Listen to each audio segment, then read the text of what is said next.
Hello, and welcome back to Tyrion Cuthbert, attorney at the Arcane. My name is Maybe Dennis, and last time we continued with the investigation of Case 5, where Arya Steelwind was arrested, possibly on the cause of being under Mage Blight, where she would supposedly go out of control and just use magic on everyone. But it seems like after investigating the death of Garrick Pierce, Coraline Sybil, and Von Sanctus, it seems like that might not be the case, because it seems like she was very calm and emotionless instead of going on a rampage. And after finding and going to every place that each one of the victims died in, we were here to talk to Arya, and she believes that she's actually being mind controlled, and she's afraid that she's still under control or it could still happen. So she wants to stay in jail until she can make sure that she doesn't hurt anyone else. But it seems like I feel like it's probably something to do with Eris, obviously, because it showed that Eris can control people's minds. But here we have an argument, so we're gonna argue about Steelwind's future and saving her, because clearly although she's potentially a danger to the people around her, she's not at fault, and we probably want to save her from that. So let's start the argument to save Steelwind's future. Steelwind's gonna throw away everything she cares about for the greater good. Even if she was the one who did all this, she's not the one who's responsible. You can't let her resign herself to a fate like this. I like how for this one we don't have to do like a psychological profile, because we already know her a lot. We've been with her since the first case of the game. Yeah, psychological profile. Steelwind acts for the greater good of the kingdom, regardless of the amount of suffering she must endure in doing so. She's deeply in love with Aster, and will do anything to protect him. However, she's still a rational person, and will be receptive to logical arguments. Steelwind, are you seriously gonna throw your life away? If it were necessary, I would give my life for this kingdom. If someone controlled my actions today, they can and will do so again. A villain controlled my mind. As long as the possibility exists, I can't trust myself. So deflect, that's not the issue here. If someone else is responsible for what happened, then we need to find out who they are. They're still out there. Doubt, but that's assuming that this person can continue to do so. We don't know how this mind control works. We can't just drop this without finding out what really happened. Threaten, do you even understand what you're saying? You will lose everything if you just let this happen. So it's definitely not threaten, so she's willing to lose everything, even though it's gonna be dreadful for her. So it's either doubt or deflect. This is more logical, so I'm gonna go with this. Hey, but that's assuming that this person can continue to do so. You said so yourself. You haven't found any evidence to prove your theory. We don't know how this mind control works, and we don't have enough information. We can't just drop this without finding out what really happened. Okay, I suppose you're right. I doubt there is any goal to this. The person responsible was just a sadistic killer. I've been investigating these murders for months, and I've never been able to find any personal clues as to who the perpetrator is. There's no way to connect them to this. Whoever did this was a sadistic individual who wanted to cause as much suffering as possible. I'm not so sure about this, actually. Whoever did this was a sadistic killer. It's to contradict that. Oh, no. It's gonna be the thing with Alaric, because Alaric was not killed. If they want to cause as much trouble, then they would have killed Alaric, because he's one of the princes. This one. Damn it! What's this? The perpetrator wasn't nearly as aimless as you think. And this proves it. Alright, we met some new characters last time. We met this person, Remus Virgile, who is the Grand Vizier of the Wyverngarde Kingdom. And we also met like this church person who's very high up. I forgot, I think it was called the High Speaker. But he was a witness to Coraline's murder, I think. My apologies, Tyrion, but I don't see how that proves your claim. Maybe Arceus' testimony? Damn it. Maybe the murder rap, because it wasn't very direct. It was all over the place. No! Maybe it's the Trap King? Okay. That's not true, Steelwind. Whoever did this had very specific targets in mind. Both Prince Alaric and the High Speaker saw you when the murders were being committed. Not to mention, they set a trap for Aster. What? Let's assume that someone was controlling you. They wouldn't have left Alaric, Arceus, or They wouldn't have left Alaric, Arceus, or Aster alive if they're trying to kill as many people as possible. That's what I was trying to say with the other ones! Come on! I suppose you have a point there. I guess you have to choose the most important one, but I feel like in that case, it should have been any one of the three works. But even so, that hardly narrows things down. If someone was controlling me, they wouldn't need to enter the cathedral to use me. The perpetrator didn't need to enter the cathedral to commit the murders. Perhaps you're right, and the perpetrator only wants to murder those 3 victims. There are plenty of people who might want to see those 3 dead. I'm guessing it might be Garrick Pierce because he was going to die anyways. So it's not much of a loss. And here also, they deliberately left like the shaped liquid thing there. So maybe it's this? Damn it! What is this? It's evidence that narrows down who's responsible. I'm sorry, Mr. Cuthbert. I don't really follow your logic. Oh. A perpetrator didn't need to enter the cathedral to commit the murders. Is it the Trapped King again? Yeah! There's one thing that you're overlooking. Before the murder started, someone trapped Aster within a forced cage using the glyph of contingency. But they didn't harm him. It was probably just a distraction. Even so, that gives us 2 very important clues. The first is that whoever did this is capable of casting those 2 spells. This means that the perpetrator was a mage. That's true. But the second clue is the most important one. Whoever set the trap for Aster, they did so within 24 hours of triggering it. This means that the perpetrator must have been someone who attended the funeral. So, it was one of them. That narrows down our list of suspects substantially. There's a chance that we can identify who did this. And if they really did control your actions, we can find a way to prevent them from doing so again. Steelwind, you need to fight this. I can't. What? Why not? Fighting this will put people in danger. If we pursued an individual like this, they might retaliate even more than they already have. They want to remove me from my position. How will they react if I try to resist? They might hurt even more people to send a message. It's far too dangerous. Appeal, we can't back down in the face of injustice. If we let the perpetrator get away with this, we're letting them know that their actions go unanswered. I doubt someone like that will go this far. They might decide to lay low and wait for a while for things to die down, and that's not it. Whoever did this had a goal far bigger than you, and you have no guarantee that they'll stop there. Who will they target next? Your father? The king? It might be this, because she cares about Aster a lot. Whoever did this had a goal far bigger than you, and you have no guarantee that they'll stop here. 3 nobles died today, and 2 of them were near the top of the political hierarchy. What if they decide to go after more victims? Who will they target next? Your father? The king? Huh. We need to catch them before they do more harm. I know you're frightened about what might happen to the people close to you. We can't let someone that dangerous get away with this. When you put it that way, I suppose I have no other choice, do I? Yeah, we won. Barely, but we won. I never realized it before, Mr. Cuthbert. What? You really have a bad habit of butting your nose into other people's business, don't you? Yeah, I suppose I do. But you're right. We can't let this go. I'll find a way to dispute this, somehow. Thank you, Mr. Cuthbert. I think we've known each other long enough. You don't need to be so formal. You successfully argued against Arya Steelwind. Perhaps I misjudged you. Haha. Saving Steelwind's future! I know I agreed to fight this, but... What is it? You're the most qualified attorney in the nobility. You'll definitely need to be able to make a case for yourself. As you probably know, House Sybil controls the legislative and the judicial branches of our kingdom. And they've nominated my father as a prosecutor for my trial. Oh! Wow. That, I feel like in any normal circumstance, that makes literally no sense because the father would try to, you know, side with the daughter, but seeing how her family dynamic is, and the character of this Giga Chad, what was it? I forgot his name already. Lucio Steelwind.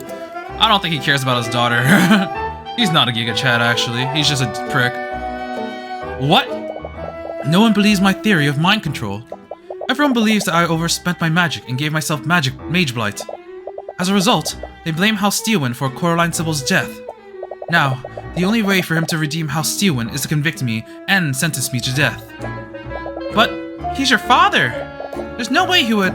This isn't the first time something like this has happened. When I was a child, my mother accidentally overused her magic and induced mage blight within herself. In her resulting psychotic episode, she massacred an entire village of commoners. No. House Steelwind almost lost everything after that. To redeem himself, my father personally oversaw my mother's trial and her execution. That's... My father values his duties to Wyverngarde over everything else. Nothing matters more to him than that, not even his family. I want to have confidence in myself, but I don't know if I can face him like this. Mr. Cuthbert, what is your stake in all of this? What? You hate the nobility, don't you? Why are you so intent on helping Miss Steelwind? Because she's innocent. I know she is. She would never be irresponsible enough to give herself mage blight. Mr. Cuthbert, it doesn't matter if she's a noble or a commoner. She's being oppressed by the system, and she deserves a fair trial. Well said. What? Oh, is he the judge? Oh, that would be really cool. This guy seems, at the moment, I'm not exactly sure, but he seems very respectable. I don't really know. Even though he seems to have a thing against the Heavensborn, but like, he's judging people with his own eyes, and I kind of like that. What? I, Remus Virgile, hereby grant you the privilege to serve as Miss Steelwind's counsel. Oh, wait, really? I will be acting as— yes! Yes! I will be acting as a judge and arbiter of Miss Steelwind's trial. It is within my right to grant such permissions. Thank you. But why would you— Do you think I've made a mistake? No, of course not. I'll serve as Steelwind's attorney, if she will have me. Of course. There's no one else I would trust more with this. Oh, look at her. Look at her, she's smiling. We don't see her do that very often. And please, you've done a lot for me already. You don't have to be so formal. Please, call me by my first name. Celeste has already taken to doing that. But since you'll be defending me, you'll probably need this. Aria's Spell Compendium. Okay, so she has a lot of spells. So, she has formulas for the following spells. Mend Wounds, Firebolt, Shape Liquid, Dispel Magic, Steelwind Strike, Detect Magic, Polymorph, and Hold Creature. Hold Creature, that was the Hodl, H-O-D-L spell that she used against Redmond. So she knows 8 spells. And I think Celeste already knows more than that. So she could do the Shape Liquid thing to kill Garrick Pierce. I guess we'll get details on some of these. Like, I need to know about Polymorph. Firebolt. Point index finger at the target. Duration, instant. Concentration, no. Bolto! The caster fires a fiery projectile that's hot enough to inflict third-degree burns. This projectile can travel 120 feet without collision before its magic dissipates. Once it collides with something, it will set the object ablaze if it's flammable. Hold Creature, Holdle, yeah, Hodl. Points at target while concentrating, yes. Evocation. The casters— wait, actually, what was the type of spell that the Firebolt was? Is it also Evocation? Yeah. The caster completely restricts the target movement, the movement of the target. While concentrating on the spell, the target will be unable to move any part of their body. Even subtle movements such as the gestures required to cast certain spells are impossible. As a result, the target will also be unable to move their mouth to speak. Steelwind Strike. Steelwind. Okay. Evocation, Vulnus, raise index finger and pinky. Index finger and pinky. Spider-Man, that stuff. Duration, instant, and concentration, no.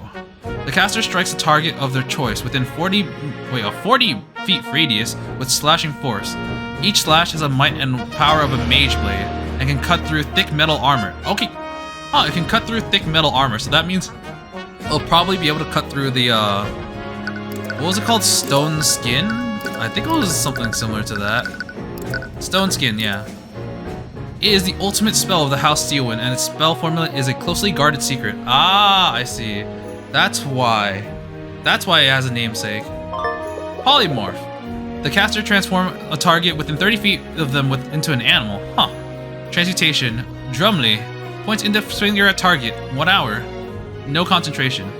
The animal can be any creature that can fit the size within a 2 feet by 2 feet by 2 feet cube. For their duration, the target's senses and intellect will also change to match that of the animal they are transformed into. I see. Spell Magic. Aburio. I think we've seen that before, yeah. Choose any magical effect within 120 feet. The spell that is creating that effect immediately ends, unless the targeted spell is immune to being dispelled. However, this only ends the spell's effect. It does not undo the effect of the spell. For example, dispelling a shaped liquid on an affected liquid will only prevent the caster from further manipulating the liquid. It will not unfreeze the liquid or change its shape back to normal. Then it's settled. We will hold the trial at my home, the city of Ladon. Ladon? I've never heard of that place. Speak with Lucio. He knows the location well. Okay, I was not prepared to give this guy a long-lasting voice. Before you can ask any more questions, the Archduke leaves without a word. He really has that bad habit of just walking away from conversations. But I guess we should consider ourselves lucky. Even if it's unorthodox, this situation will let us approach this like any other trial. Wait, what about questioning Beatrice? You came here for that too. You had no idea what you were in for when you agreed to this, and what proceeded next would be unlike any trial you've ever been in. But even so, you persevered as you've always done in the name of justice, regardless of what you have to sacrifice to do so. Oh no. What does that mean? It's gonna be a safe spot now. Alright. Well, that was a good intro to the case. You know what? Yeah, let's just head straight into it. Alright, what are we in for? Tyrion, we're definitely lost. Oh, I thought that said we've definitely lost. I was like, did we just fast forward to the end of the case and we've just lost? Oh, why are we here?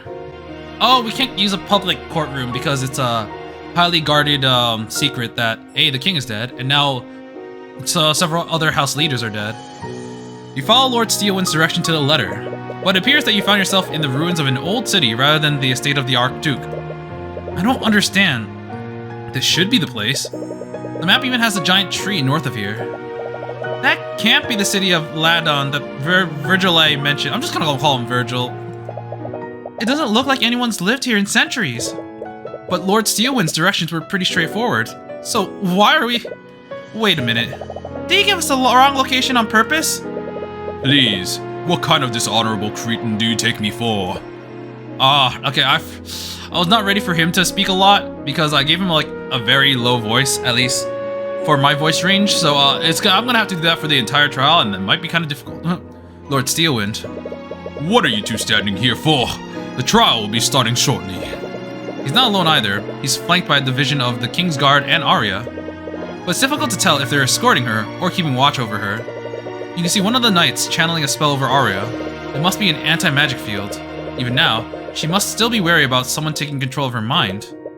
Wait, this is where we'll be hosting the trial? Yes, the Archduke has always been sentimental about this place. And I doubt a normal courtroom would have been enough space. What? I really don't know what possessed him to trust you. It's a miracle he's even taking part in this at all. But nevertheless, let's not keep him waiting. Before you can ask him to elaborate, he walks past you and heads towards one of the central buildings. It's completely dilapidated. You're a little worried that it might collapse on you while you're in it. You look at the prosecutor and raise an eyebrow at her, but she merely shakes her head. It's clear that she's just as lost as you are. Alright, guess we're doing this.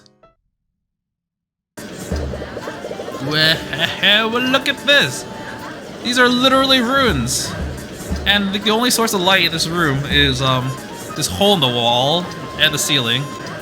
Why are people even here? I guess members of the aristocracy are like, these stone chairs are so uncomfortable. Oh, and he's not high up, he's just like, he's down to earth with us. The ruins are filled with everyone who was at the Grand Cathedral that day. And they all seem to be just as out of the loop as they are. Wait, did I read that right? They all seem to be just as out of the loop as you are. Whoops. The only person who seems unfazed by this entire situation is Lord Steelwind. We get the side profile of him, which is kind of cool. But look at that. Yeah. He's taking his position at the opposite end of the room. It seems that he truly plans on prosecuting his daughter. Thank you for all coming here today. I appreciate your cooperation with our investigation. Why have you brought us here? This place is filthy. It's crawling with insects and vermin. My apologies, but what happens here today must be kept under wraps for now. I had chosen a location that was far away from modern civilization, but nevertheless, I welcome you all to my home. Wait, you live here? I do. Your Grace, I know that you wouldn't just bring us here unless you are completely certain. But I want to ask you one last time. Is this truly what you wish to do? There will be no going back after this. What? I've made many mistakes in my lifetime. I gave Wyverngarde the means to protect themselves, but all it did was wrap them into something monstrous. I gave Wyverngarde the means to protect themselves? Is he the dragon? I mean, if you look at his design, he has like the little spikes on the side, and is he the dragon? The way he's speaking, and we don't even know his age or arcane art, but the way he's speaking makes it seem like he protected Wyverngarde for a long time, like long time, and he's not just an advisor. He might be something more, and the amount of respect that everyone's giving him also reflects that. But all it did was warp them into something monstrous. I grew bitter, seeing that what I created, so I isolated myself from my people. I thought my best course of action would be to stay in seclusion and leave Wyverngarde to fend for themselves. I see now what a fool I was. I abandoned my kin to survive in an unjust world. And now foreign powers have ingrained themselves into my kingdom. All because of my negligence. Foreign powers? Does he still suspect that you're an angel of the theocracy? Like, did the dragons and like the Heavensborn have like bad blood? I don't remember. Oh man. Well, no more. It's time that the people of Wyverngarde and their enemies remember who watches over them. He raises his hand, magic begins to swirl around him. Oh, what's going on? The entire room is violently shaking. Whatever he's casting, it's unlike any magic that you've seen before. A binding light envelops him, but you can faintly see his form changing. It's expanding, and from it, oh, it's a dragon. Wait, it's a dragon. He's the dragon, I knew it. What? It's a dragon. The Archduke assumes his true form, and the gallery breaks out into hysteria. Some of them kneel in reverence of the ancient dragon, and some of them cower in absolute terror. You even see some attempt to flee before they're stopped by the Knights of the King's Guard. Enough! Oh my god. Oh, I mean, that's kind of cool. But like, man. This may not be a court, but I will have order. You're an ancient dragon? No, you're the last ancient dragon. That is correct, Heavensborn. I am the Lord of all lords. You all stand before Rathalion, the Scaled Lord. Rathalion, the Scaled Lord. Occupation, the Scaled Lord. Age 1203. Occupation, the Scaled Lord. Remus Virgile is oh yes, I don't have to use that name anymore, yes! Is an alias I assume when I walk amongst your kind. But make no mistake, even in my human form, I have always had the strength of an ancient dragon. Until now, only the Lord of House Steelwind and the King of Wyverngarde have known my true identity. But I will hide no longer. My will alone will determine how this trial ends. I wonder if Rathalion's still alive, just like you said. I wouldn't be surprised. Despite everything, our kingdom's constitution still includes him in our government. Wait, really? As a savior of our kingdom, he was given an honorary position in our political hierarchy. His authority technically rivals that of a king. So that's why you're acting as the arbiter. You're the only person with the authority to convict any and all of the nobles here. Make no mistake, Mr. Cuthbert. I will remain impartial regardless of what transpires here. I will not interfere with this trial, nor will I try to manipulate its outcome. I will only mediate its proceedings, and pass judgment when necessary. Well, that's certainly terrifying. Now then, with introductions out of the way, shall we proceed? Of course, your grace. Oh, that's a very similar thing that Arya does. That's kind of cool. Oh, Arya told us to call her by her first name. It's because now we're gonna use Steelwind for the daddy. Daddy Steelwind. The prosecution is ready. The defense is also ready. I'm sure we're all thoroughly aware of why we are all gathered here today. But for the sake of doing this properly, could you please list the charges, Lucio? Of course. The defendant, Arya Steelwind, is charged with several counts of manslaughter. Her victims include many knights from the King's Guard who are still unresponsive. And of course, there's Lloyd von Sanctus and Coraline Sybil, the heads of the House of von Sanctus and House Sybil respectively. What is this farce? The trial has been over before it began. Lady Steelwind clearly overestimated herself. Even a child knows to be wary of mage blight. No, don't you see? This is Bahamut's judgment. The divine powers that be clearly think that she's unfit to rule at the king's side. Might I remind the court of my own testimony? I witnessed Beatrice Frege enter the prayer room before I lost consciousness. Isn't it suspicious that it occurred around 15 minutes before Pierce's death? Objection! Objection! If I recall, you only caught a glimpse of her. You don't know if it was someone else disguised in an illusion. You didn't even speak to her. That's all the more reason to call her to the stand to explain herself. She has already testified that she has no memory of what transpired during the massacre. There is no need to drag this out any longer than necessary, Cuthbert. My client has a right to a fair trial, and Beatrice Frege's involvement clearly implies some sort of foul play. Enough. I find Cuthbert's request to be reasonable, and I agree that Lady Frege's actions are quite suspect. Huh. Very well. Let the defense have his battle. I only hope for his sake that his blade strikes true. Why is everything a war metaphor with you? I'm here too. Beatrice. I'm glad you're safe, Mr. Cuthbert. Not for lack of trying on your part. That wasn't... I have no memory of what I did. Oh, so she does know, but the reality is being altered to make it seem like she doesn't. And she responds to that, if I hurt you, I'm truly sorry. She actually looks pretty sincere, but it's not as if this is the first time she's lied to you. To be honest, I'm still a little doubtful about your memory loss. But I'm not the only one who experienced it. Arya also has no memory of what happened. And how would you know that? Oh, whoa! That reality altered before we saw her line. Word travels around quickly in the dungeons. What? Regardless, if you truly have no memories of what happened, could you testify about what you do remember? Oh man.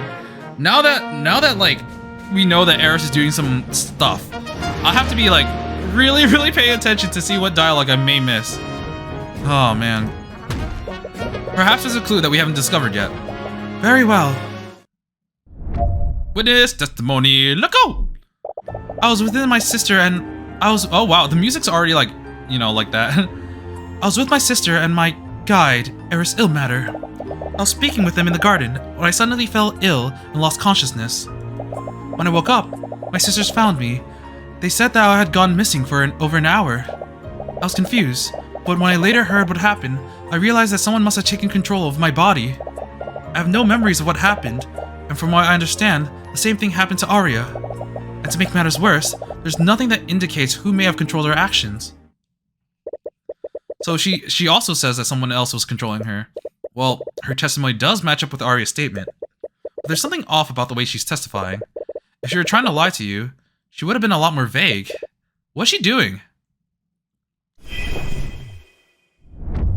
I kind of wonder if at one point, the testimony, like this part, will alter depending on how I press or present. And I don't mean like, oh, they'll change their testimony. I mean like Eris will change her testimony for them. I was with my sisters and my guide. She's been missing since the massacre happened. I really hope she's okay. Oh, make no mistake. She's definitely okay. What makes you so sure? Do you remember anything about what happened to her? No, but it's just a feeling. Enough of your speculation. Tell us what happened next, Frege. I was speaking with them in the garden when I suddenly felt ill. If they were with you, shouldn't your sisters have noticed this? According to Leaf and Miriam, their pet dog was running amok in the hallways. They left the witness with Ilmatter to chase him down. And when the sisters returned to the garden, both Beatrice and Ilmatter were gone. Oh. Do you remember anything after that? No, I really want to remember, but I can't. She certainly looks like she's telling the truth, but history shows that she's hardly trustworthy. So yeah, okay, she knows what's happening, but reality is changing it so that she has apparent memory loss. When I woke up, my sisters found me. They said that I had gone missing for over an hour. And you have no memories of what happened? No, none at all. I can only imagine that what I was forced to do while I was unconscious. Forced? What do you mean by that? I was confused. When I later heard what happened, I realized that someone must have taken control of my body. So you're also saying that someone else controlled your body? Yes, it's the only explanation for why you saw me in the prayer room. Objection! Oh god! Absolutely ridiculous. Arcane magic is not capable of mind control. You're spinning a fairy tale to absolve yourself. You're compelled to agree with him, so why do you feel like something's wrong? Think what you will, but please believe me when I say I have no memories of what happened. Okay. Your statement does match up with what happened to my client. But you clearly already knew what happened to her. You could just be using that knowledge to fabricate an alibi. I suppose I can't blame you for thinking that after what you saw. Mr. Cuthbert, I know it doesn't mean much coming from me, but I am telling the truth. That remains to be unseen. And to make matters worse, there's nothing that indicates who may have control of our actions. Why'd you even bring that up? Well, if you had evidence that someone else was controlling us, it would exonerate both me and Arya. Think, Mr. Cuthbert. Is it gonna say, that would say, isn't there anything? And then it said, that would be the best case scenario, wouldn't it? Ugh! What? It's nothing. She looks extremely frustrated for some reason. The way she's testifying is a bit strange. She immediately concluded that someone else had taken control of her. And why would she bring up what happened to Arya? I think it's this one. There's nothing that indicates who may have controlled her actions, but this mark is an indicator of who may have controlled their actions. Objection! Alright, cool. I was a little bit lost, but maybe? Why would she say something like that? You found the contradiction, but it was almost like she gave it to you. Beatrice, you said that there's no indication of who orchestrated this, but there is one piece of evidence that does. I'll bet loosely. And what would that be? This symbol. You pull out the parchment with the purple mark on it and show it to her. Maranath, what are you doing? Oh, Maranath was... I didn't even notice. He was freaked out. What's wrong? He's using his powers to suppress our connection. Magic? I can't actually see what you're trying to show me.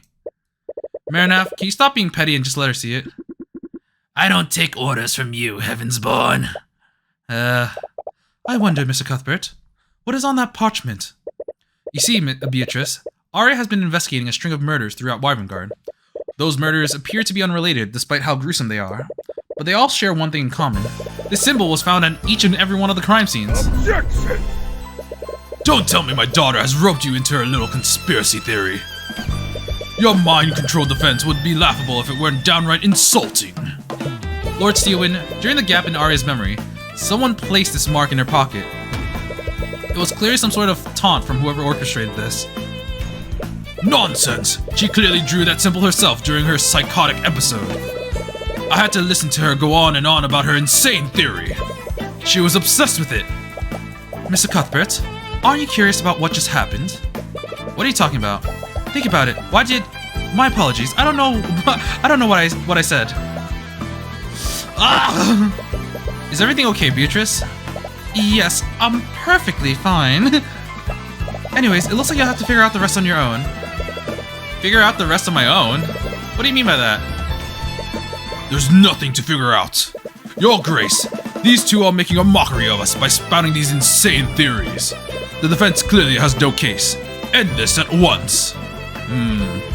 Considering what I know, I'd like to indulge in this theory. What? The judge is finally giving you a chance for once. That's a first. You shouldn't waste this opportunity. Oh, I like this judge because he's not like, I'll listen to whoever, you know, whoever favors the nobility because they're scary. No, he's the top dog, so he's like, I'm scared of no one in this room. You shouldn't waste this opportunity. You've actually been noticing it for a while. Beatrice has been acting strangely since the trial began. It's suspicious, but not in the way that it seems to implicate her. It's almost like she's intentionally trying to make you realize something. Why don't you pull on this thread a little bit more? She just asked you if you were curious about what just happened. You're not sure why she stopped herself when you asked for elaboration.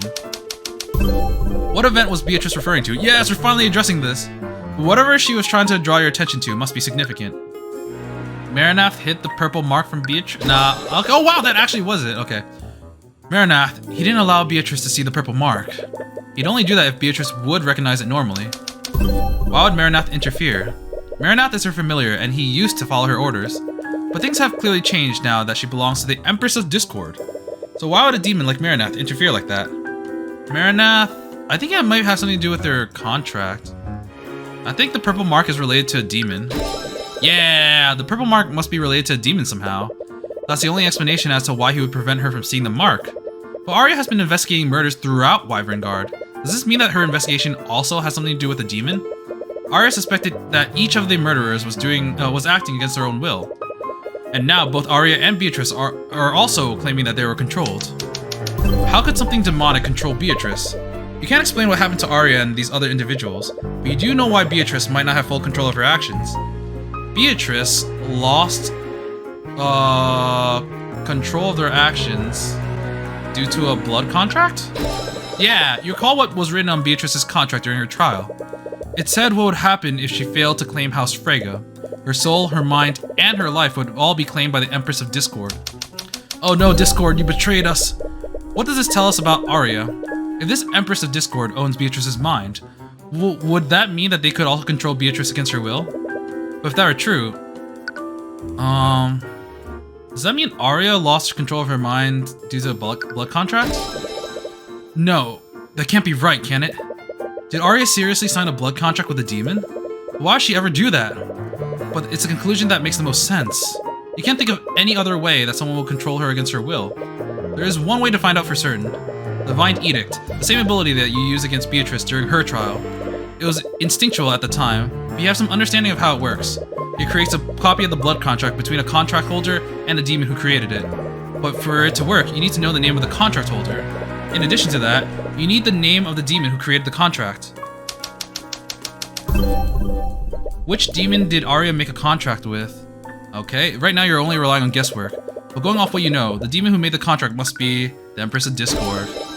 This so-called Empress of Discord. She was mentioned in Beatrice's blood contract. You still have no idea who or what she is. However, she was mentioned in a blood contract created by Marinath. She must be his superior in some way. That might explain why Marinath doesn't want Beatrice to identify the purple mark. You're not sure if a pseudonym is enough, but it's the closest that you can get with what you know so far. You've been awfully quiet for a while, Mr. Cuthbert. What are you thinking about? He's probably imagining new ways to futilely stall for time. I think I finally figured out why the witness and the defendant can't remember anything. It would also explain why they didn't have control of their actions. Objection! Huh! Again with this. Well, if you're so convinced of my daughter's conspiracy, why don't you prove it? I knew it. You didn't let me finish my sentence, bro. Even you don't believe in the nonsense you're spouting. Lord Steelwind, I want to be wrong about this, but if I'm right, the implications don't bode well for anyone involved. So instead of telling you, I think it'd be better to show you. Empress of Discord, wherever you may hide. Damn it. I knew you can do it. By the Eye of Horus, I issue upon you a divine edict. Release thy guards and manifest your blood contract with Arya Steelwind. Oh, it's gonna be... Oh, okay, it's here. It works. Huh. Arya's blood contract. The blood contract seems strange. Unlike Beatrice's contract, it's only one page. Even stranger, there's a large empty space at the top half of the page. There are only a few sentences on the bottom. For the intentions of this contract, the person who hands the contract to Arya Steelwind will be referred to as the patron. By signing this contract, Arya Steelwind surrenders her mind, body, and soul to the patron. This contract will bind Arya Steelwind to the patron so long as they both live. It's signed with Arya's signature. Oh, it's only half a page, and the other half was... This was also half a page, torn down the middle. I think someone tricked her to signing the contract, because half the page is missing, and someone handed this to her, the patron. Huh. No, this can't be true. This is...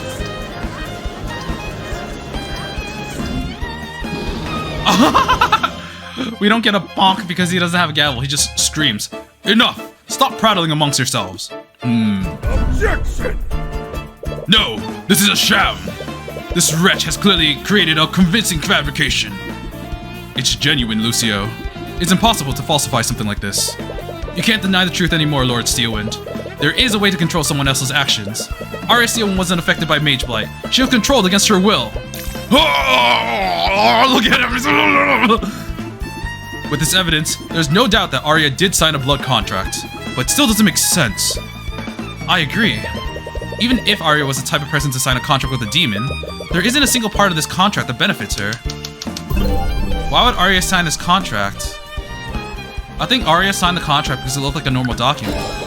There's a large empty space above the terms of your daughter's contract. When I issue a divine edict, it creates a copy of the blood contract that I call for you. I think when she was given this contract, it probably looked like something else entirely. Something else was written in this empty space to make it look like a normal legal document, which means that my client was not in control of her actions that day. Objection!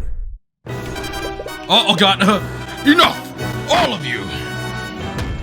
Do you see now, Lord Steelwind? Arya was not responsible for what happened. That remains to be proven. What are you talking about? She has a blood contract that relinquishes control of her free will.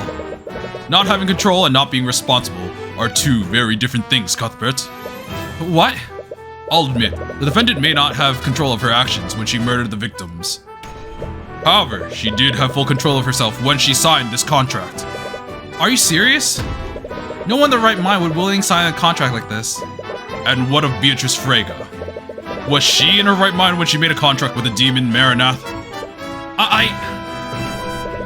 If we can't hold the defendant responsible, surely we should also acquit Lady Freyga for the murder of her father. That's hardly the same thing. I, for one, fail to see the difference. A fool has made a deal with a demon, and as a result, several esteemed members in the nobility were killed. She's your daughter, Lucio. And how does that change anything? Damn it, he seriously doesn't care if he convicts Arya. Honestly, this only places more responsibility on her for what happened. I could have accepted it if she had been reckless and accidentally induced Mage Blight, but to sign a contract with a demon, that only further espouses the need to put her down. She was clearly tricked, Lucio. Is that so? As a fellow attorney, would you really sign a contract without fully inspecting it? I mean, the terms and conditions is very long.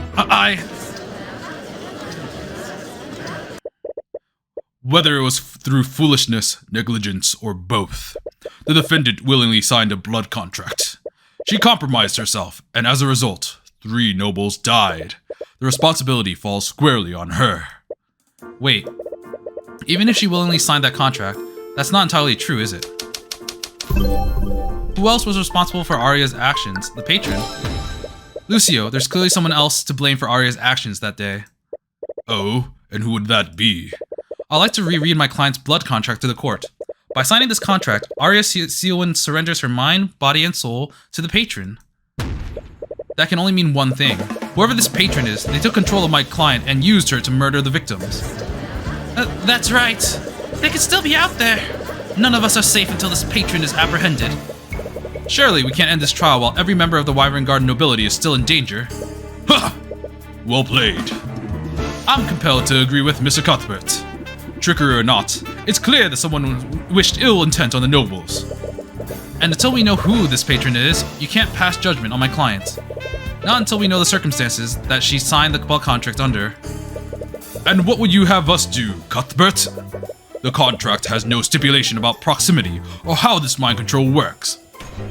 For all we know, this patron could have murdered the victim all while sitting in their very home. There was a clear intent behind this attack. Even if the patron didn't participate directly in the murders, they definitely had a motive. If Arya was being controlled, then we can analyze her behavior to determine who was controlling her. I see. That does sound as good a plan as any. At the very least, we can't allow this patron to escape justice. Despite the questions raised, we've clearly made some headway. I believe we should take a brief recess to process these revelations. Ha! Very well. Alright. Well, that was pretty cool. I mean, I feel like how much did we learn from that? We actually learned a bit. So all the things that were happening around these murders were all blood contract related. And as a result, Steelwind, she accidentally signed one. Oh, man. But because it doesn't seem like there's really much room for negotiation, I wonder who gave it to her. I feel like, oh no, I'm really afraid of asking this, but I feel like the only time she would be flustered enough to sign something without really reading it is if Aster gave it to her, which really has me a little bit concerned. I hope that's not the case. Alright, let's go to the recess. You step outside the Scaled Lord's lair to get some fresh air. These new revelations are a lot to take in. Celeste looks especially down. From what you've observed, she and Arya have been speaking to each other for a lot. They must have become friends over the many times they've met. You can't imagine how powerless she feels right now. Arya, I'm so sorry. Don't be, Her voice begins to break. She's always been stoic, but it's clear that even she has her breaking point. I can't imagine what you're feeling right now, but there's still hope. If we can find out who did this to you, we can still save you.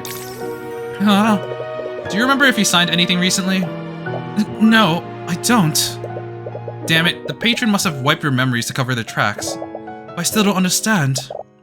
Even if I don't remember signing the contract, I don't think I would be that careless. Right, as much as I hate to admit it, Lucio was right. You're an attorney like me, and we've always carefully looked over contracts before we sign them. Which raises the question of how the patron got your signature. I don't know. I just... Damn it, we don't even know what circumstances you were under when you signed the contract. See, this is what I kind of expected.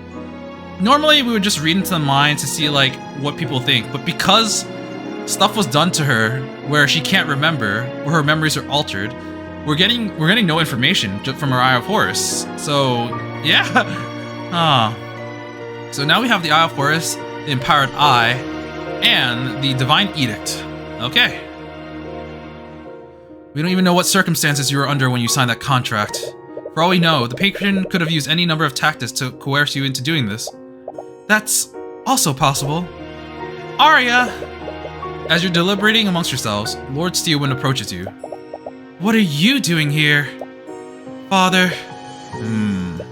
Huh! I can't believe him. How does he have nothing to say? His actions say otherwise, but you could have sworn that you saw something through the eye. It's almost as if he was saddened and worried. Well, no matter how he feels internally, he's made it clear that you're the enemy. Or he's your enemy. Whatever his motivations are, you'll overcome him, just like everyone else. You know, one thing that's kind of bothered me, or got me kind of thinking, is that we're missing a big important person in this case, and that's Ruby. Tamura hasn't shown up in this entire case so far. She's been mentioned in passing, but like, I was so certain that she was gonna play a bigger role, and I'm still pretty certain that she will. But I don't know when that is. And she hasn't shown up yet, so I'm still waiting for it. We should also head back, Celeste. Right. No matter what it takes, you're going to see this through. So this is the out-of-courtroom area. Court is now resumed. Shall we pick up where we carried off? How would you like to proceed? I think we should review what we do know about the murders. We do have a plethora of witnesses to work with. That's correct. So let's start from the beginning. It all began at noon yesterday morning. I was at my house at... I'm just imagining you're just like, I was at my house. You know, Arya walked into me when I wasn't wearing pants, and then Lucy was just like, excuse me? And Aster's like, wait, what? But like, this part, I mean, it's relevant to us, but I don't know how it's relevant to the other people in the courtroom. I was at my house at Routhholme with Arya and my bodyguard Celeste. I was speaking with them when a courier suddenly delivered a letter to my home. It was from Garrick Pierce. He wanted to meet with me and Celeste at the Grand Cathedral of the Scaled Lord at 2 p.m. To make sure we were on time, we arrived at the Grand Cathedral at 1 p.m. At the time, we didn't know that the cathedral was closed to the public, but the knights guarding the cathedral allowed us through anyways. Apparently, they were expecting us. That should not have been possible. Due to the solemnity of the situation, we were very particular about who was permitted to enter the cathedral. It's possible that someone pulled some strings to let us through. Or you two entered the cathedral illegally. Well, I'm sure that the knight from the King's Guard can vouch for us. I know about every order given to the King's Guard, and none of them were told to let you two through. It's possible that the night we met fell comatose like the others, and as long as that they're unresponsive, we'll never know. Perhaps we should continue. Anyways, we arrived at the cathedral. We arrived at the church and spent the next hour sightseeing before we went to meet with Pierce. In that time, we met with Remus, Lucio, Arya, Aster, and Alaric. I forgot who Remus was. Was he the dragon? Yes, he was the dragon. And around that time, Arya and Aster left to meet with the High Speaker in his quarters.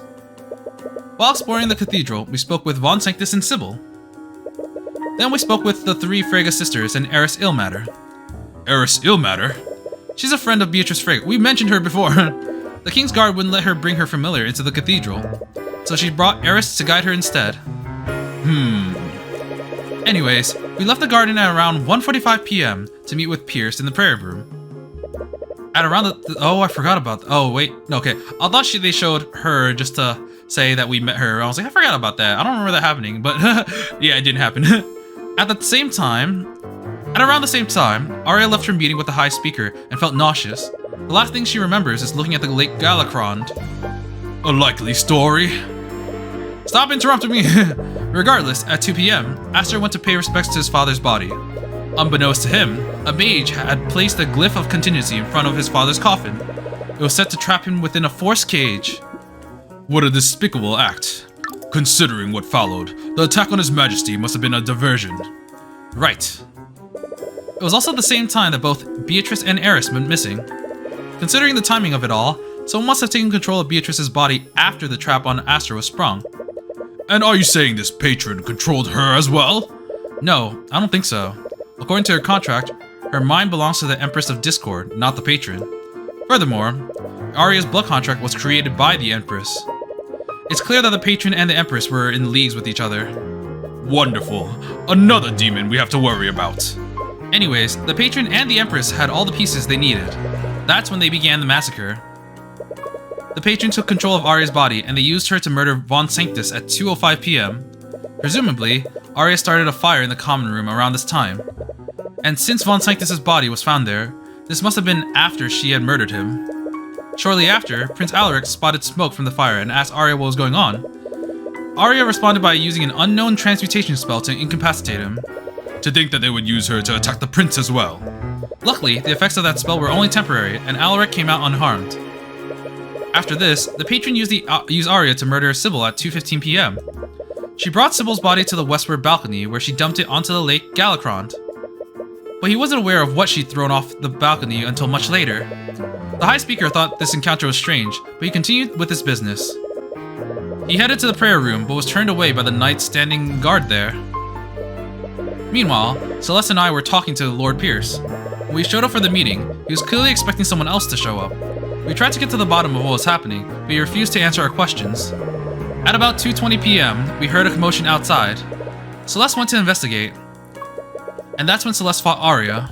The patron's target was Garrick Pierce, but Celeste was too powerful to neutralize. They fought each other for about 15 minutes before Arya was finally able to push past her. During their fight, the Empress sent Beatrice into the prayer room. She probably made Beatrice invisible to move undetected. She then used her to cast a sleep spell on Pierce and me to knock us out. I remember checking the time close to when this happened. This must have happened at 2:30 p.m.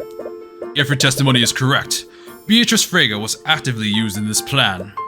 Yes, and considering how quickly the massacre unfolded, the Empress must have coordinated with the patron. They probably planned how they would use Beatrice and Arya to carry out the murders. Anyways, after Beatrice knocked us out, Arya finally pushed past Celeste and entered the prayer room, and before Celeste could chase after her, she had already murdered Pierce. Arya and I were unconscious by the time Celeste entered the room. The patron had already achieved their goal of murdering the 3 nobles, so she probably fell unconscious after they released their control over her. Arya and I regained consciousness shortly after.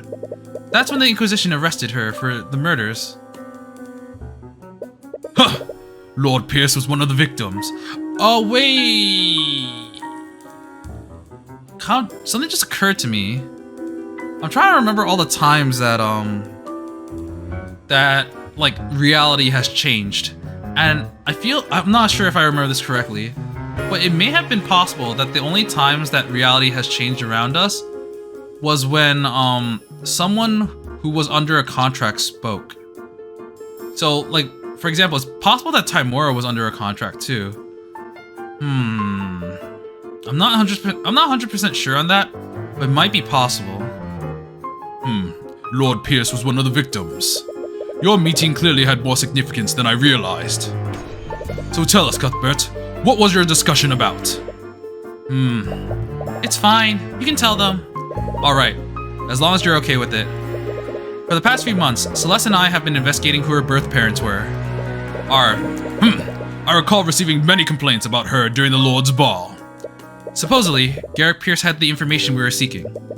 The letter that he sent us said that he wanted to trade information for his freedom. I assumed that this meant that he wanted me to be his attorney. Do you honestly expect us to believe that? Why would he ask for help from the attorney who indicted him in the first place? We thought the same thing, and when we arrived for the meeting, it was clear that I wasn't the intended recipient. That means that Pierce sent that letter to someone else. You better not be lying to us, Cuthbert. Frankly, I don't really care much if you believe me.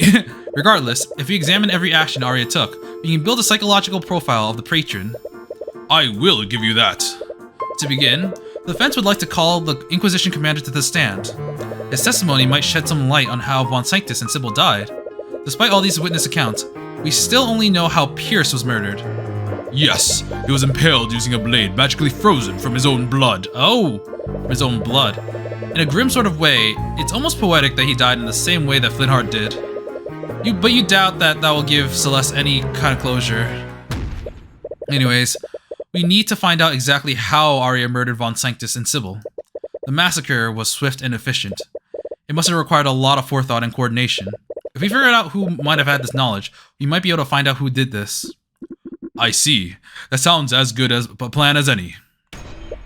Kingsguard! Escort Commander Orm White to the stand. Witness, please state your name and occupation. Right, Commander? I'm sorry, I just can't do this. How am I supposed to act like this is normal? A giant lizard is standing right behind me. Calling me a lizard is highly offensive, Commander. Sorry, your skilled lordship, sir. Commander, just try your best to testify about what happened. Yeah. Witness testimony. It all started when we received the report from the Kingsguard. The prosecutor attacked Prince Alaric and a fire had broken out in the common room. We weren't sure what the deal was with Steelwind was, so we went to the common room to put out the fire. But when we got there, we noticed a bunch of unconscious knights in front of the prayer room. We went to the prayer room. That's when we found Steelwind and Cuthbert unconscious next to Pierce's dead body. We later found the bodies of Von Sanctus and Sybil too. That's when we realized that she offed all three of them. So you still have no idea how Steelwind was used to murder Von Sanctus and Sybil. Or Sybil. Not a clue. Especially worse for Von Sanctus. That fire burned a lot of physical evidence off of the body. What about Sybil? Was there any physical evidence on her body? Nah, no idea about that either. She didn't have any wounds either. All we know is that she died of suffocation. There's definitely more information that you can glean from their investigation. Cross-examination! It all started when we received the report. And this is mainly based on Prince Alaric's testimony, am I correct? Yeah, we still have no idea which transmutation spell she hit him with. Judging from the time of the report, this must have been well after all three of the murders have occurred. Yeah, it was unfortunate how it played out. If Steelwind really was controlled, whoever controlled her knew how to get the job done quickly. That leaves the question of how they did this so efficiently. We weren't sure about what the deal with Steelwind was, so we went to the common room. Was that wise? Regardless of who it was, someone assaulted a prince of Wyverngarde. We were already dealing with a king who was trapped in that forced cage. Honestly, a lot happened in that hour, and most of our attention was focused on keeping the royal family safe. We can already conclude that the attack on the king was a distraction. Whoever orchestrated this must have known we'd focus our attention on keeping the royal family safe. You suppose that makes sense, and the casualties still include many knights from the King's Guard. They probably had to spread their forces thin to protect everyone else and handle fire in the common room. What did you do when you arrived at the common room, Commander? When we got there, we noticed a bunch of unconscious knights. Did you see Arya or Celeste? No, we only saw the aftermath of the fight. There are marks and craters everywhere in the hallway. Pierce's time of death was 2:45 p.m. and the knights didn't arrive at the command room until 3:10 p.m. They didn't arrive at the prayer room until well after the battle had taken place. Wait, wouldn't that mean that you were in that room with Pierce's body for 25 minutes? Why didn't you look for help? You weren't waking up for some reason, so I kept channeling my healing magic into you. Looking back, I probably should have just looked for help. But even if Arya was unconscious, I didn't want to leave you alone in that room with her. Right, sorry. Recalling that moment is clearly taking a toll on her mind. You should be more careful. We went to the prayer room. That's when we found Steelwind and Cuthbert. Judging from the timing, this would have been several minutes after he had already died. Yeah, we had no idea what was going on. Pierce was already dead. You and Steelwind were unresponsive. I can see why I'd be unresponsive. I was hit with a spell specifically designed to make people sleep. But why would Arya be unresponsive too? We have no idea. We never even heard of demonic possession until today. For all we know, it could have all been a side effect of being controlled for over an hour. You suppose that does make sense, but could that common thread truly be a mere coincidence? We later found the bodies of Von Sanctus and Sybil too. That last statement was a little vague. Perhaps you should ask him to elaborate more on one of the murders. But whose murder should he elaborate on? We'll go with Von Sanctus first. Could you elaborate more on Von Sanctus' murder? Was there any evidence that implied how he died? Like I said, it's trickier with Von Sanctus because the fire partially burned his body. Our divination magic could only tell that he died of suffocation. I see. So there was no other physical evidence. Well, actually, I want to see something. Did both Sybil and Von Sanctus die of suffocation? Yes, they did. Well, there is one thing. From his burn marks, we do know that he was hit with a firebolt before he died. We're guessing she wanted to weaken him before she dealt the final blow. So you took a direct attack from her before he died. Anyways, please add this to your testimony, Commander White. Sure, whatever you say, kid. From the burns on his body, she must have hit him with a fireball. I'm not gonna actually Actually, no, I want more information about the other bodies. Oh, wow, never mind. We didn't actually get... I probably should have read this. I'm gonna do it again. I thought this was gonna do this thing where we get the option to go back. So let's see what this says. Right, Firebolt is in her spell compendium, and Von Sanctus wasn't exactly a fighter after all. Yeah, the poor sap didn't have a chance. He must have been in that immense pain from the attack. Ugh. Despite how much you know, there are a lot of details missing on how Von Sanctus and Sybil died, but the Inquisition might have found some clues that you missed. You should have the commander elaborate on what they know about each of the murders. So yeah, I want to find out more about the murder on Sybil. Oh wait, oh damn it. No, I gotta read that again. I thought it was just gonna let me go through the options while saying the same thing. And due to the lack of physical evidence, you're not sure what she used. Von Sanctus and Sybil both died via suffocation. We can probably assume that the patron used the same method to murder both of them. Well, you know what they say about assuming. Don't be cute, Cuthbert. He can't help it. What? What? Oh my god, Celeste is so cute. Anyways, Lucio's assumption does make sense, but you don't want to jump to conclusions yet.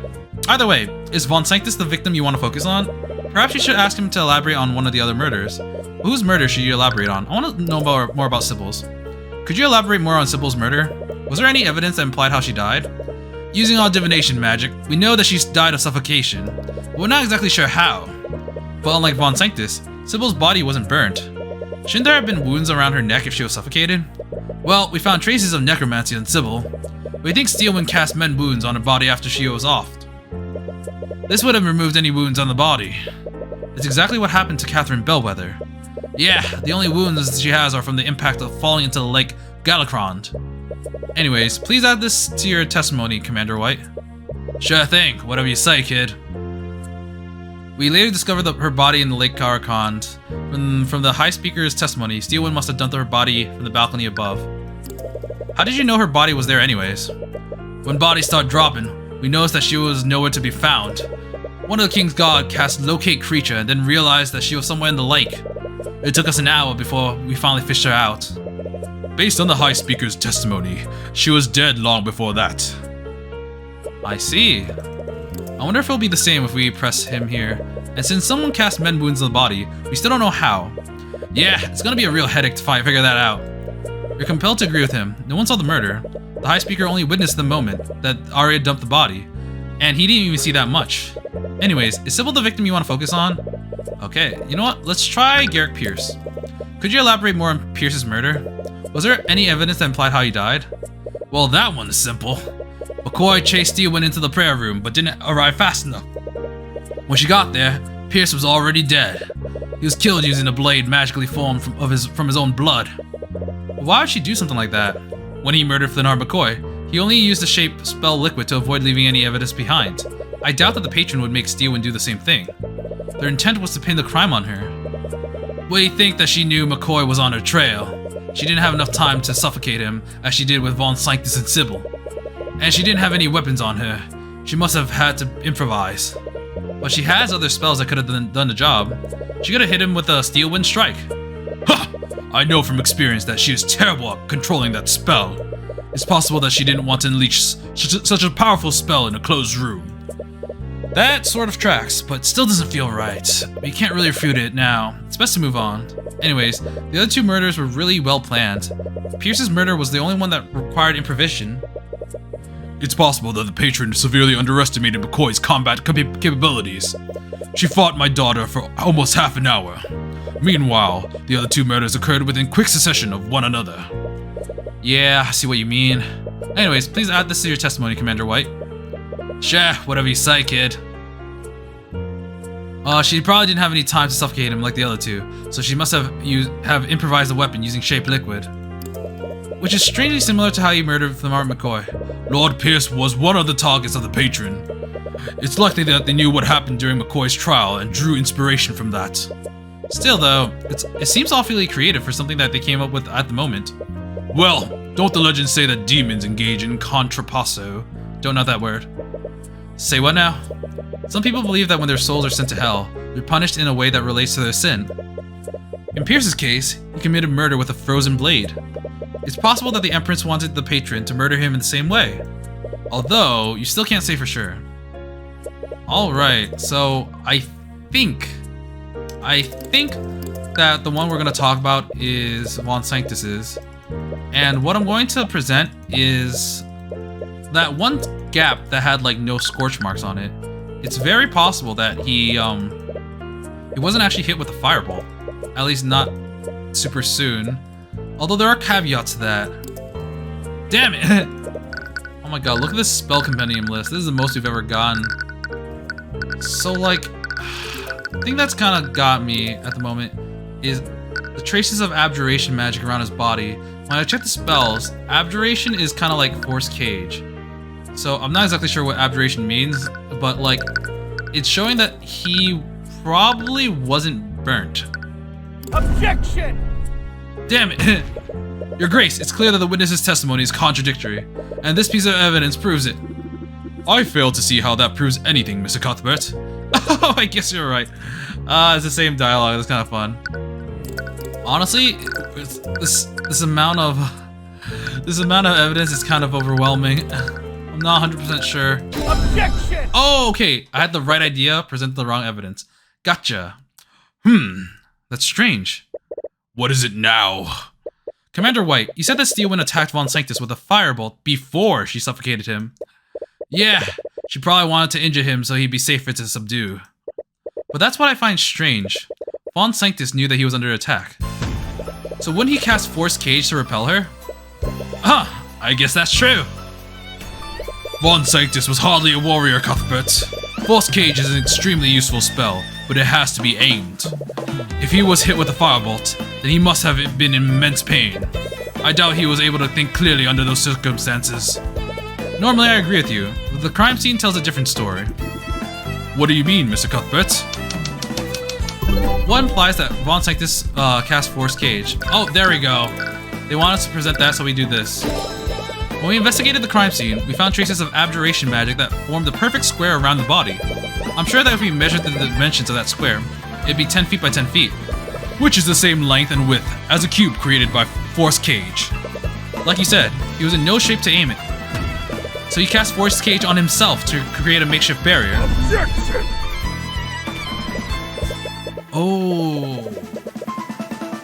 Actually, I know this is probably not the case, but it'd be kind of cool if it was. But like, the body was charred beyond we couldn't even see the body, I think. Is it possible that like, Von Sanctus had a fake body and he's actually still alive somewhere? That's probably not the case. I feel like they probably have magic that makes it so that that wouldn't be the case, but you know, it's possible. Nonsense! If Von Sanctus had cast Force Cage on himself, he should have been protected from further harm. The defendant wouldn't have been able to suffocate him after that. Perhaps there is some way to bypass Force Cage. Oh right, that's more likely. And once again, your ignorance of the arcane arts is made apparent. Force Cage is one of the most powerful abjuration spells in existence. It can't be dispelled, and no one could teleport into or out of it. Right, Aster was also trapped in the Force Cage, and he had to wait for the hour duration to elapse. So how did Steelwind suffocate him? Wait, if Force Cage is a perfectly closed space, is it possible that he ran out of air? That would be a glaring weakness. But House Von Sanctus obviously designed that spell to allow oxygen through the barrier. And before you ask, poisonous gas can't be pushed through the barrier either. Only oxygen can be traveled through it. Right, and even if they had used poisonous gas, the autopsy report wouldn't have said that he was suffocated. So how did Arya suffocate Von Sanctus? Only oxygen can travel through the bounds of a Force Cage. So she got rid of all the oxygen in the room by burning it. So how did Arya suffocate Von Sanctus despite that? Arya consumed all the oxygen in the common room. Oh, the fire! Whoops! Oh, I now just imagine Arya doing like the gum balloon, where it's just like. No, Arya had no way to physically harm Von Sanctus or prevent him from breathing. If she was outside the Force Cage, how could she have suffered him? Oh, suffocated. There we go. Force Cage is specifically designed to allow oxygen through its barrier. But what if there was no oxygen left in the room? No oxygen. Ah, I see. It was a fire in the common room. The patron knew that Arya couldn't harm Von Sanctus once he was inside that Force Cage. So she started a fire to eat all the oxygen within the room. The murder of Von Sanctus. Okay, that was updated, and yeah, we're kind of going with that. She started a fire to eat all the oxygen in the room, and Von Sanctus was probably helpless as he suffocated from a lack of oxygen. What should have protected him ended up trapping him, and the inability to dispel it ended up sealing his fate. Well, I suppose that explains how the defendant murdered Von Sanctus. But with that in mind, a lot of this plan sounds like it was improvised at the moment. Just like the murder of Pierce. Not only that, we assume that the patron used the same method to kill both Lord Von Sanctus and Lady Sybil, but I doubt that Lady Sybil died under the same circumstances. Correct. There was only one fire. And if Sybil was in that Force Cage, the defendant wouldn't have been able to throw her body into the Lake Galacrond. Which means that Sybil must have died by asphyxiation elsewhere. Then it's clear our next course of action is to determine how Lady Sybil was murdered. But we still don't know where she was murdered. And the only witness who saw her around the time was the High Seeker, which was after the defendant disposed of Sybil's body. Well, the High Speaker's testimony is as good a start as any. For our next witness, the defense would like to call the High Speaker Theon Arceus to the stand. Wait, what's wrong? It's nothing. Please carry on. King's Guard, escort High Speaker Arceus to the witness stand. He's like, why am I here? Okay, you know what? This is a good place to end today's episode. We got through a lot. We got through the argument battle with Steelwind, and, you know, we learned that she was definitely mind controlled. Yeah, and man, she signed a blood contract. That was not something I expected. I feel really bad for her because she was clearly tricked into doing it. I'm not sure who the patron is. I'm gonna quickly take a look at the profiles because it's definitely gonna be someone that we know. I don't want it to be Lucio Steelwind, but it's possible since maybe I feel like in order to sign a contract, she would probably have to be off guard. And the ones I can think of are Lucio Steelwind, Aster, maybe I don't think Alarak actually. I don't know anything about Theon Arceus, but I'm actually really sad because I really liked Aster so far. I don't want to suspect him, but given the situation, I feel like those are the two people that she would probably let down her guard against. Maybe not even Lucio Steelwind. That's a bit of a stretch. I don't want to count my chickens before they hatch. No, I don't want to think it's Aster off the bat. And I really like him. I hope it's not him. But we'll continue with this case next time and interrogate the High Speaker. But yeah, the case has been going on pretty well. But we'll continue with this next time. And until then, I will be seeing you. See ya!